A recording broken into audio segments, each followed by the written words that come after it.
اچھا. اور انہی کوششوں کے سلسلے میں یاسر عرفات کو بھی اور آئزک رابن کو بھی نوبل پیس پرائز بھی ملا تھا اگر آپ کو یاد ہو تو.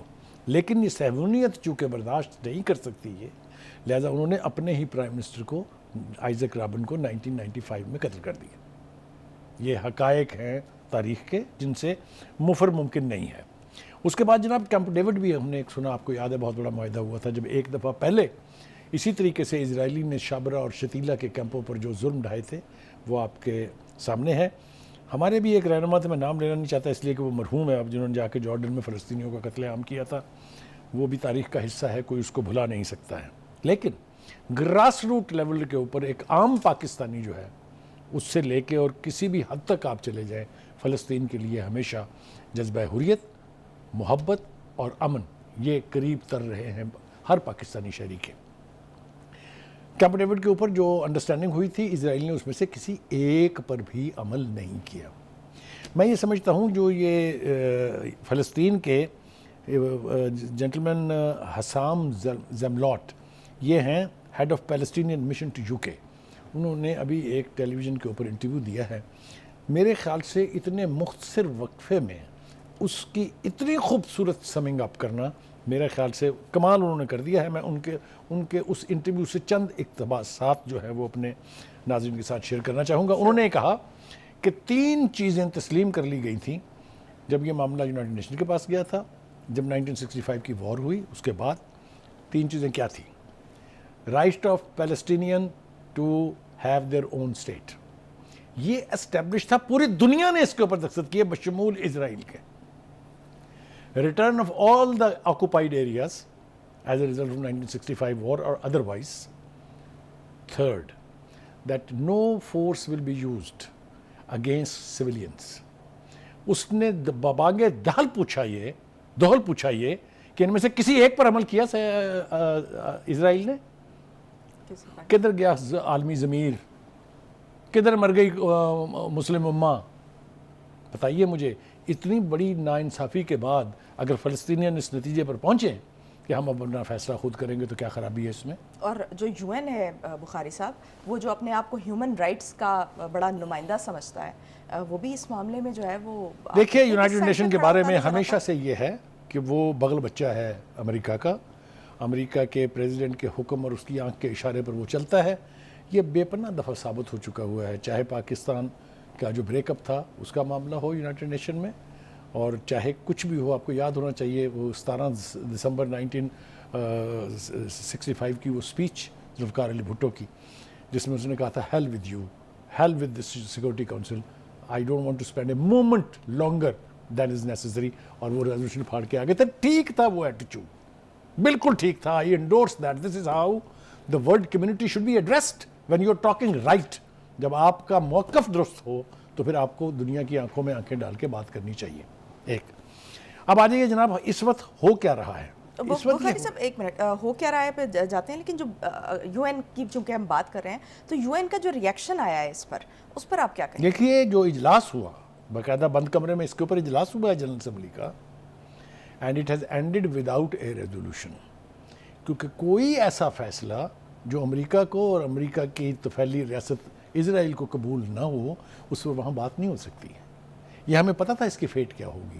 یونائٹڈ نیشن نے ہمیشہ اسرائیل کو ٹائم دیا ہے کہ وہ بربادی مکمل کر لے، اس کے بعد پھر آتا ہے کہ اب آپ اللہ کے لیے سیز فائر کر لیں.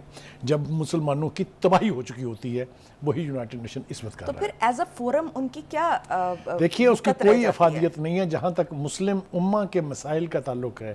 United Nation is an important organization.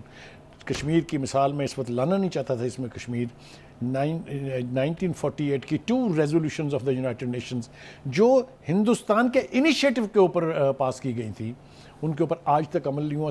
75 سال میں کیا کر لیا جی یونائٹڈ نیشن نے؟ ڈوب مرنا چاہیے میرا خیال ہے ورلڈ لیڈرشپ کو کہ اپنے ہی ادارے کے کیے ہوئے فیصلے اور ریزولوشن پر ایک پلیبیسائٹ کروانا تھا نا وہاں یونائٹڈ نیشن کی سپرویژن میں. وہ تک تو ہو نہیں سکا ہے. یہ جنگیں کیا روکیں گے؟ اینی وے اس کے اوپر بہت لمبی چوڑی گفتگو ہو سکتی ہے، لیکن میرا خیال ہے ہم آ جائیں ذرا تھوڑا سا حقائق کی طرف. اس وقت کیا ہو رہا ہے؟ آپ نے بالکل ٹھیک کہا کہ اسرائیل کے ایک اخبار نے خود کہا ہے کہ 1000 کے قریب جو ہیں وہ اسرائیلی جاں بحق ہو چکے ہیں. لیکن میرے لیے اس میں اطمینان کا ایک ہی باعث ہے، وہ یہ کہ اس میں حماس کے جنگجوؤں کا ٹارگٹ فوجی تھے اور پولیس کے لوگ تھے. سویلین اگر ان کے آڑے آئے یا راستے میں آئے تو وہ انہیں لے گئے ہیں پکڑ کے اپنے ساتھ, لیکن انہوں نے ٹارگٹ ان کو نہیں کیا. جبکہ پچھلے 3 دن سے رتھلیسلی پورے غزہ کے اوپر ایریل بامبنگ ہو رہی ہے. ایک لفظ سنا آپ نے کسی کے منہ سے؟ کسی کو غیرت آئی, کسی کا ضمیر جاگا؟ جو دنیا میں امن اور شانتی کے چیمپئنز بنتے ہیں, جو ہیومن رائٹس کے کہتے ہیں کہ ہم سے بڑا اسٹالورٹس کوئی نہیں ہے, ہم سے بڑا لمبردار کوئی نہیں ہے, ویئر آر دے؟ وہ ہونے دیں گے مکمل تباہی غزہ کی؟ آپ دیکھیں یونائٹڈ نیشن کی جو بیک آف غزہ جو شیلٹرز ہیں, اس میں 1 لاکھ سے اوپر لوگ جا کے پناہ لے چکے ہیں. ایک خاندان کے 19 افراد کو وہ ایریل بامبنگ میں مار رہا ہے. بولا کوئی مسلمان ملک بولا؟ کسی نے کہا کہ یہ کیا ہو رہا ہے؟ وہ چاہے میں نام کیا لوں پوری مسلم امہ کو میں تو ملزم ٹھہرا رہا ہوں. My charge sheet is against the entire Muslim امہ.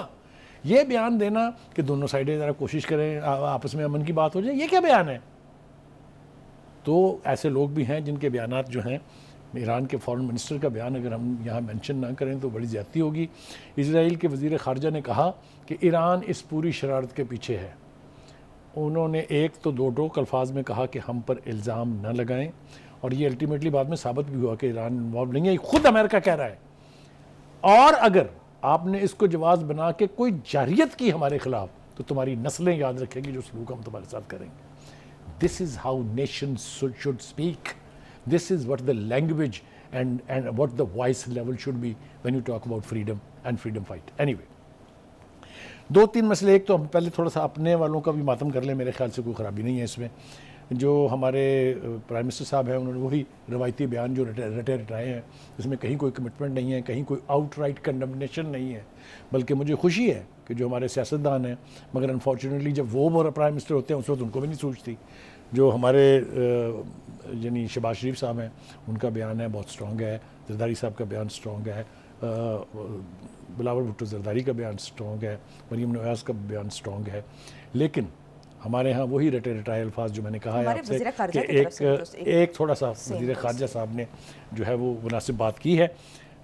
دوسری بات یہ ہے کہ کچھ لوگوں نے, میں پھر نام لینا نہیں چاہتا, کچھ نے تو یہ تک کہا کہ حماس نے بڑی زیادتی کی ہے. آپ ذرا اندازہ کیجئے ایسی مسلم امہ کا جس کے اندر جو ملک اس کے ارکان ہیں, وہ اگر فالٹ فائنڈنگ شروع کر دیں گے فلسطینیوں میں ہی, تو اسرائیل کا تو جواز پہ ٹھیک ہو گیا نا جی. یہ ہمیں سمجھ ہی نہیں آ رہی, ہم پتہ نہیں کون سی دنیا میں بستے ہیں. جو مناظر پوری دنیا نے اپنی آنکھوں سے دیکھے ہیں, تمام دنیا اس کی لائیو کوریج دکھا رہی ہے. رuthless bombing of Gaza is being shown on all the television screen. کسی کا نہ ضمیر جاگا ہے, نہ کسی کو غیرت آئی ہے, نہ کسی کو شرم آئی ہے. اور so much so that Israeli Prime Minister has threatened the residents of Gaza کہ 12 گھنٹے میں آپ اس کو خالی کر دیں, otherwise we will raise you to the ground. Has anybody objected to it کہ what the hell do you think you are talking about? نہیں. مجھے اپنے اوپر تو جو افسوس ہے میں نے اس کا ماتم کر لیا ہے, لیکن میں مسلم امہ کا ماتم بھی, OIC کے بارے میں انہوں نے بات کی کہ جناب اس کا اجلاس ہونا چاہیے. ہوگا اجلاس تو کیا ہوگا, وہ تو جب تک امریکہ کی آنکھ نہیں بجے گی وہاں سے تو کچھ بیان بھی جاری نہیں ہونا. تو امریکہ کیسے وہ کرے گا, کیونکہ امریکہ نے تو خود ان کی مدد بھیجنے کا اعلان کر دیا ہے. اب آپ دیکھیے امریکہ کی مدد کیا آ رہی ہے. آپ انٹرنیشنل سپر پاور ہیں, آپ اس پر پانی ڈالنے کے بجائے اس پر تیل چھڑک رہے ہیں. آپ نے اپنا موسٹ سفیسٹیکیٹڈ بحری بیڑا جو ہے وہ بھیج دیا ہے along with 7 other supporting ships, اور آپ وہ جہاز دے رہے ہیں ان کو, F-15, F-16, F-35 اور A-10 لڑاکا طیارے آپ دے رہے ہیں. آپ امن قائم کریں گے؟ آپ تو نیست و نابود کرنا چاہتے ہیں فلسطینین قوم کو. تو فلسطین پہ جب اٹیکس ہوتے رہے ہیں تو تب یہ مدد کیوں نہیں پہنچی؟ کسی کو غیرت نہیں آتی نا. میں نے ایک بات اس میں اطمینان کا باعث یہ ہے کہ روس نے یہ کہا ہے کہ فلسطین اسرائیل تنازع میں تیسرے فریق کے داخلے کا خطرہ ہے. یہ رشیا کہہ رہا ہے وچ مینس کہ جو یہ سپورٹ آپ بھیج رہے ہیں this is interference in that, it's a sort of a warning. I would imagine it's a sort of a warning کہ آپ اس سے باز رہیں. یہی کچھ جارجیا میں ہوا تھا اگر آپ کو یاد ہو, یہی کچھ جو ہے اس میں یوکرین میں ہو رہا ہے, اور یہی کچھ اور ایک روسی ریاست تھی جس میں ہوا تھا, نام آ جائے گا مجھے ابھی یاد. تو کہنے کا مطلب یہ ہے کہ اگر آپ اپنی فل فورس کے ساتھ ایک علاقے میں آ کے مداخلت کریں گے تو بھول جائیں آپ یہ کہ اب وہ زمانہ ہے کہ باقی دور سے بیٹھ کے دیکھ کے تماشا دیکھیں گے. تو بخاری صاحب یہ جو 41 کلومیٹر کی یہ جو غزہ کی پٹی ہے یہ کیسے اتنی امپورٹنٹ ہے؟ ان سب کے لیے امپورٹنٹ ہے نا، پھر اگر جو مدد کو بھیج رہے ہیں ان کے لیے بھی امپورٹنٹ ہے، اسرائیل کے لیے تو چلیں. بہت بنیادی بات سمجھنے کی ہے وہ یہ کہ یہ وہ پٹی ہے جس میں اب فلسطینین ایز اے فلسطین زندہ ہے. سو فلسطینیوں کے لیے تو اس سے زیادہ سیکرڈ جگہ کوئی نہیں ہے. اور اسرائیل کا پرابلم یہ ہے کہ he wants to eliminate the Palestinian from the entire land, جو کہ ان کے باپ دادا کی نہیں تھی. انہوں نے خریدی تھی تو ایک محدود علاقہ خریدا تھا، باقی تو پھر انہوں نے ملٹری پاور بننے کے بعد قبضہ کیا ہے. اب قبضہ کرنے کو اگر آپ کسی کی جاگیر قرار دے دیں تو اس سے بڑی تو بے شرمی کوئی ہو نہیں سکتی. لہٰذا چین کی طرف سے بھی بہت محتاط سٹیٹمنٹ ہے اس وقت، لیکن وہ دو ریاستی جو حل ہے اس کو سپورٹ کرتے ہیں چائنا والے. اینڈ آئی ایم ایکسپیکٹنگ کہ اگر یہ فورسز اس کی پہنچیں گی، اگر طیارے آئیں گے، اگر ایمونیشن پہنچے گا، تو دوسری سپر پاور جو ہے ورلڈ کی، جس میں رشیا اور چائنا سب سے آگے ہیں، کیونکہ برطانیہ تو چھوٹی بہن ہے نا امریکہ کی، وہ تو جو کچھ صاحب بادر وہاں طے کریں گے وہ آنکھیں بند کر کے اس کے اوپر عمل کریں گے. And now so that there is an Indian born Indian نژاد پرائم منسٹر، تو آپ کو زیادہ کچھ وہاں سے ایکسپیکٹ نہیں کرنا چاہیے. ٹھیک ہو گیا. تو جی بخاری صاحب مجھے ایک بریک لینا ہے، بریک سے واپس آتے ہیں اور پھر یہیں سے گفتگو کے سلسلے کو آگے بڑھائیں گے. ناظرین آپ ہمارے ساتھ رہیے گا.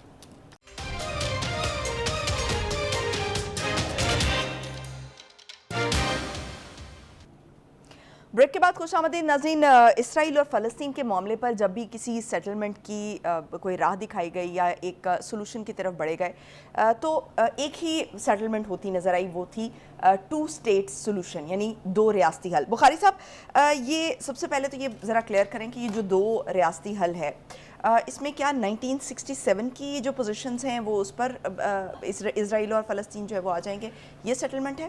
دیکھیے جہاں کہیں بھی مذاکرات ہوئے، چاہے وہ یونائٹڈ نیشن ہے، چاہے وہ کیمپ ڈیوڈ ہے، چاہے وہ یعنی مسلم امہ اور دوسری قوتوں کے درمیان ڈائلاگ ہے، ایک چیز یونانیمس ہے، وہ یہ ہے کہ فلسطین کی ریاست قائم ہونی ہے اور اس علاقے میں 2 ریاستوں کا قیام ہوگا. ایک اسرائیل کی ریاست ہوگی اور دوسری فلسطین کی ریاست ہوگی. اس کے بارے میں نہ کوئی ابہام ہے نہ کوئی یعنی کمپلیکیشن ہے. میں آپ کو اس کی ذرا 2 مثالیں دے دوں تو آپ کو زیادہ پتہ چلے گا آرام سے. یو اے ای اور سعودی عربیہ کا خیال یہ تھا اور انہوں نے امریکہ کو یہ بتایا تھا کہ ہم اسرائیل کو تسلیم کرنے کے لیے تیار ہیں، لیکن بنیادی شرط جو ہے وہ فلسطینی ریاست کا قیام ہے. یو اے ای تھوڑا سا اپنے اس بیان سے ہٹ گیا اور اس نے اسرائیل کو تسلیم کر لیا 3 سال پہلے، مطلب 2020 میں. ٹھیک ہو گیا.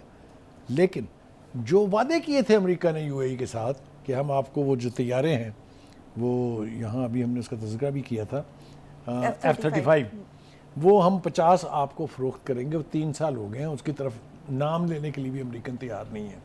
یعنی اس سے فلسطین کو اسرائیل کو تسلیم بھی کروا لیا ہے اور اپنا وعدہ بھی پورا نہیں کیا. اور اسرائیل نے وہ جو وعدہ تھا کہ ریاست قائم ہوگی وہاں فلسطین کی، اس کا بھی کوئی پاس نہیں رکھا. سعودی عرب کی بھی یہی شرط ہے، لیکن سعودی عرب کو میرے خیال سے اب نئے سرے سے غور و غوص کرنا ہوگا کہ جب ایک اسٹیٹ کو وہ بٹرے کر چکے ہیں، جو وعدہ کیا تھا پورا نہیں کیا ہے، تو کیا ان کے ساتھ یہ وعدہ پورا ہوگا؟ میرے خیال سے اس کانفلکٹ کے سامنے آنے کی وجہ بھی بنیادی طور پر یہی ہے کہ مسلم ممالک چونکہ اب ایک روش اختیار کر رہے ہیں اسرائیل کو تسلیم کرنے کی، تو فلسطینی سمجھتے ہیں کہ ہمارے پاس اب کوئی راستہ نہیں رہا کیونکہ ہمارا کوئی والی وارث نہیں رہا، لہٰذا ہم اپنے فیصلے خود کریں گے. تو یعنی یہ جو کہا جا رہا ہے کہ یہ تمام عواقب و نتائج ہیں یہ اس کے ہیں کہ مسلم ممالک اب اسرائیل کو تسلیم کرتے جائیں. میں اس کو آپ کی ایک کرنٹ اور لیٹسٹ مثال دیتا ہوں کہ آپ یہ دیکھیے کہ جو آفیشیل سٹیٹمنٹ آیا ہے 3 روزہ جنگ کے اوپر متحدہ عرب امارات کا، وہ یہ ہے کہ متحدہ عرب امارات کی اسرائیلی شہریوں کو یرغمال بنانے پر حماس کی مذمت. One sided statement totally. کیا کہا انہوں نے کہ جو بمباری ہو رہی ہے غزہ کے اوپر دن رات، جو ہزاروں کی تعداد میں گھر تباہ ہو رہے ہیں، بے گھر ہو رہے ہیں لوگ، لاکھوں کی تعداد میں، کوئی ہے لفظ اس کے اوپر؟ یہ ہے وہ منافقت جس کا میں بار بار ذکر کرنا چاہتا تھا. تو ان کے ساتھ تو نہ معاہدہ پورا ہوا نہ وعدہ پورا ہوا، اور دوسری طرف وہ فلسطینی اسٹیٹ بنانے والا بھی معاملہ نہیں ہوا، تو پھر اس قسم کا بیان. ہاں میں نے بتایا نا آپ سے کہ وہ اب دل سے یا تو فلسطین کی ریاست کے قیام کے مخالف ہیں یا امریکہ کے کہنے کے اوپر ان کی زبان بند ہو گئی یا گنگ ہو گئے ہیں وہ، اور مزید کچھ کہنے کے لیے تیار نہیں. لیکن there are voices of conscience also میں یہاں مثال دینا چاہتا ہوں ترکی کے صدر اردوان کی. آزاد فلسطینی ریاست وقت کی ضرورت ہے. پریزیڈنٹ آف ٹرکی, سنتی جائیں آپ. 1967 کی سرحدی حدود کے مطابق جغرافیائی طور پر آزاد فلسطینی ریاست جس کا دارالحکومت بیت المقدس کے قیام میں اب مزید تاخیر نہیں ہونی چاہیے. کیٹیگورک, وہ لفظوں سے کھیل نہیں رہے ہیں. آگے وہ کہتے ہیں ہمارے خطے کے مسائل کی جڑ فلسطین کا تنازع ہے اور جس کے حل تک امن کا تصور بھی نہیں کیا جا سکتا. بیجنگ نے امریکہ چائنا جو ہے اس نے بھی دونوں فریقوں سے تحمل سے کام لینے اور فوری طور پر جنگ بندی کا مطالبہ کیا ہے. ٹھیک ہو گیا بخاری صاحب, لیکن جو یہ 2 اسٹیٹ سولوشن ہے اس کی طرف آئیں گے کیسے؟ کیونکہ ایک تو یہ کہ غزہ بھی بہت چھوٹا سا رہ گیا, پھر جو ویسٹ بینک ہے اس میں بھی جو اسرائیل ہے اس کی سیٹلمنٹس بہت بڑی تعداد میں ہو چکی ہیں, تو کہ یہ کیسے یہ پاسبل؟ 2 ہی راستے ہیں اس کے. ایک تو یہ کہ مسلم امہ فلسطین کی کاز کے لیے ایک ہو جائے اور فلسطینیوں کی مدد کرے, جو کہ چونکہ بہت ساری جو مسلم امہ کے ممالک ہیں وہاں پر ان پاپولر ریجیمز ہیں, مجھے یہ توقع نہیں ہے کہ وہ سارے ایک پیج پہ آ جائیں گے. ایک بات. دوسری بات یہ ہے کہ جو رویے میں بتا رہا ہوں, جو میں نے آپ کو متحدہ عرب امارات کی مثال دی, طرح دیکھیے سعودی عرب کیا کہہ رہا ہے. سعودی عرب کا غزہ پٹی میں جارحیت اور پرتشدد کارروائیاں فوری روکنے کا مطالبہ, اس سے آگے کچھ نہیں. یعنی اسرائیل کیا کر رہا ہے, کس طرح فلسطینی مارے جا رہے ہیں, بے گھر ہو رہے ہیں, اجڑ رہا ہے غزہ کی پٹی, اس پر کوئی لفظ نہیں ہے. یہ مجھے بتائیے کہ یہ رویے جو ہیں یہ ہمیں کہاں لے جائیں گے؟ اب آگے آ جائیے جناب آپ. تو بخاری صاحب جس مدد کی آپ نے بات کی ہے وہ مدد کس فارم میں ہوگی؟ جس فارم میں امریکہ اسرائیل کی مدد کر رہا ہے؟ ایبسلیوٹلی. وہ جو ہم کشمیر میں کہ ہم سیاسی اور اخلاقی مدد جاری رکھیں گے, کیا جد و جہد آزادی کے لیے اخلاقی اور سیاسی مدد چاہیے ہوتی ہے؟ It has to be material support. اسلحہ دیں ان کو آپ جنگی سامان دیں. کیوں نہیں دیں جی؟ امریکہ کیسے دے رہا ہے, کس لائسنس کے تحت دے رہا ہے؟ برطانیہ کس لائسنس کے تحت دے رہا ہے؟ یہ آپ نے دیکھا جرمنی اور آسٹریلیا کا فلسطین کی امداد معطل کرنے کا. یہ وہ مامے جو بہت بڑے بنتے ہیں انسانی حقوق کے, یہ ان کے رویے ہیں. یا تو یہ ہوتا نا کہ سب کی بند کر دی, اسرائیل کی بھی بند کر دی, ان کی بھی بند کر دی. I could understand. جب فلسطین پہ اٹیکس ہوتے تھے تو اسرائیل کی بند کرتے نا. دوسری بات جناب آگے آ جائیے, اب بات یہاں ختم نہیں ہوتی ہے. مجھے بہت خوشی ہے اس بات کی کہ دنیا میں ابھی ضمیر زندہ ہیں لوگوں کے. آپ یہ دیکھیے انٹرنیشنلی فلسطین کی کاز کے لیے کیا ہو رہا ہے. دنیا کے مختلف ممالک میں فلسطینیوں سے اظہار یکجہتی کے لیے مظاہروں کا سلسلہ جاری ہے. آپ یہ دیکھیے کہ امریکہ میں 3 جگہ کے اوپر بہت بڑے بڑے اجتماعات ہوئے ہیں فلسطین کی سپورٹ میں. شکاگو والی ریلی جو ہے وہ تو بے مثال تھی. جرمنی, اٹلی, یمن, کویت, ایران, اردن, عراق اور لیبنان میں بھی لوگ گھروں سے باہر نکلے ہیں ان کی سپورٹ. میں دعا کرتا ہوں کہ اللہ تعالیٰ ہمارے لوگوں کو بھی توفیق دے کہ ہم بھی کہیں اجتماع کر کے فلسطینیوں کی مدد کا اعلان کریں. یہ جو رویے ہیں یہ ناقابل برداشت ہے کہ آپ ظلم ہوتا دیکھیں اور خاموشی اختیار کریں. میرے دین کے مطابق ظلم ہوتا دیکھ کے خاموش رہنا بھی اس جرم میں شامل ہونے کے مترادف ہے. اس لیے یہ میں ضرور کہنا چاہتا ہوں یہاں پر کہ اگر تو اسرائیل یہ سمجھتا ہے کہ اس کو اس آپریشن سے کوئی نقصان نہیں پہنچے گا, وہ تو میرے خیال سے ابھی سے they have started licking their wounds. 1000 اسرائیلی کا مرنے کا تصور کوئی کر سکتا تھا؟ وہ تو ہمیشہ فلسطینیوں کو مارنے کے ماہر تھے, اندھا دھند بمباری کرتے تھے. شابرا اور شتیلا کسے یاد نہیں ہے, جہاں سینکڑوں نہیں ہزاروں جو مہاجرین تھے ان کو شہید کر دیا گیا. تو اس کے بعد میں مزید جو چند باتیں کرنا چاہتا ہوں وہ یہ ہے کہ اسرائیل نے غزہ کا مکمل ناکہ بندی جو ہے اس کا اعلان کر دیا ہے. بجلی پہلے بند کر دی تھی, گیس بھی بند ہے, پانی تک جانا جو ہے وہ منع کر دیا ہے. تو میں توقع کرتا ہوں کہ ایجپٹ جو ہے جس کی طرف غزہ کی پٹی کا کوریڈور کھلتا ہے, ان کو کوئی شرم آ جائے, چاہے جو بھی معاہدہ انہوں نے کیا ہو. کہتے ہیں نا کہ آل is right in war and لو, تو وار ہے, اس میں کوئی اصول نہیں ہوتا. اگر آپ نے کسی مظلوم کی, کسی حق پر کھڑے بندے کی مدد کرنی ہے تو you can break all the laws. تو یہ وہ پٹی کھول دیں تاکہ وہاں زندگی کے جو لالے پڑے ہوئے ہیں کم از کم اس سے نجات مل سکے. ٹھیک ہو گیا.